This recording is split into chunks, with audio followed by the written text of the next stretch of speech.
तो तभी ड्राइवर ने आवाज लगाई, साहब आपका होटल आ गया। मैंने अपना होश संभाला। पुरानी बातें याद करते करते रास्ता कब खत्म हो गया पता ही नहीं चला। मैंने ड्राइवर को पैसे दिए और रिसेप्शन से उसका रूम नंबर पूछकर उसके रूम की तरफ चला। लिफ्ट में खड़ा खड़ा यही सोच रहा था, आज 8 साल बाद आयुष से मिलूंगा, कैसा दिखता होगा वो, उसने मेरा नंबर कहाँ से लिया होगा, आज इतने सालों बाद उसने क्यों याद किया। ऐसे कई सवाल मन में लिए मैं उसके रूम पर पहुंचा और दरवाजा खटखटाया।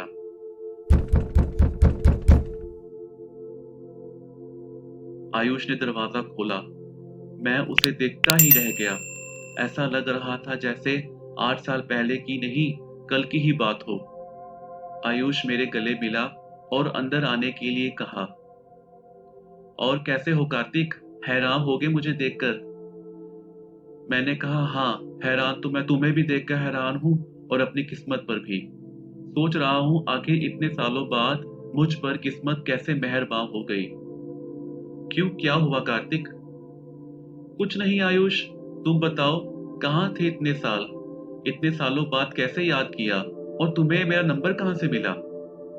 तो आयुष ने बताया कि वो आगे की स्टडी के लिए लंदन चला गया था, 6 साल वहीं रहा और अभी 2 साल पहले ही इंडिया वापस आया है और यहाँ आकर अब उसने अपना बिजनेस स्टार्ट कर लिया है। तो अभी तक क्या तुमने शादी नहीं की आयुष? नहीं, कोई मिला ही नहीं तुम जैसा बाद में। मुझ जैसा? ये सुनकर मैं थोड़ा चौंक गया। हाँ कार्तिक, तुम जैसा।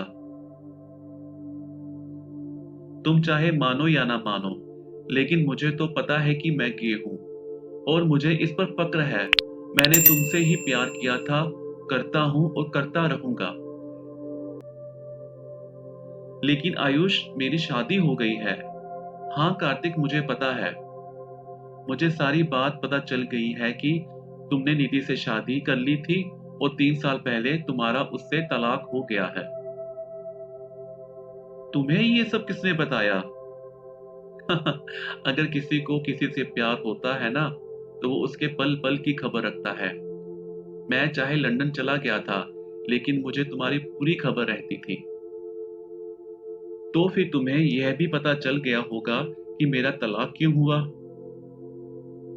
आयुष कहने लगा, नहीं ये नहीं पता, बस इतना पता लगा कि तुम्हारी बीवी ने ये कहा था कि तुम गे हो, इसलिए वो तुम्हें छोड़कर चली गई।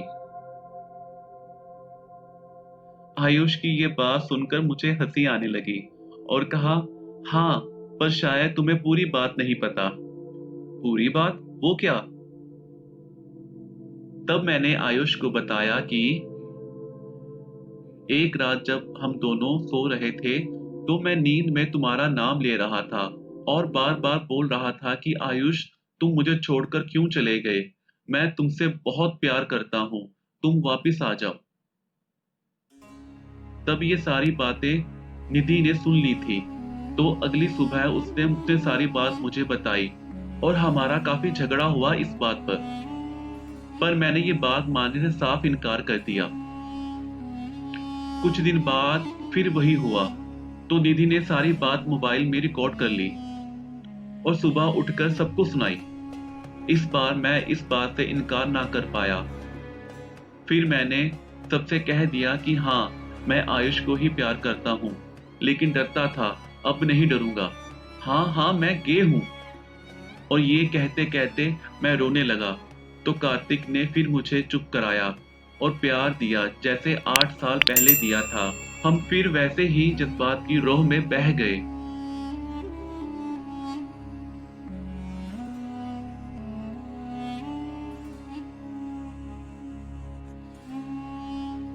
वही सब बातें जो आज से ठीक 8 साल पहले रात को हुई थी, वही सब बातें फिर से हुई।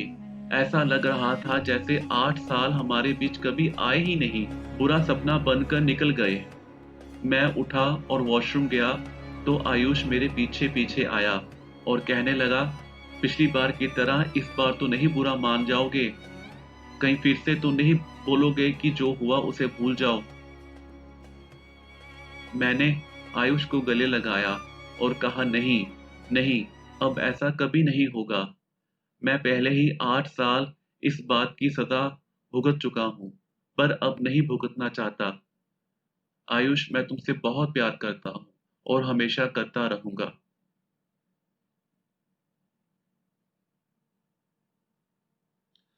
दोस्तों, वैसे तो प्यार किसी जेंडर या लिंग को नहीं मानता।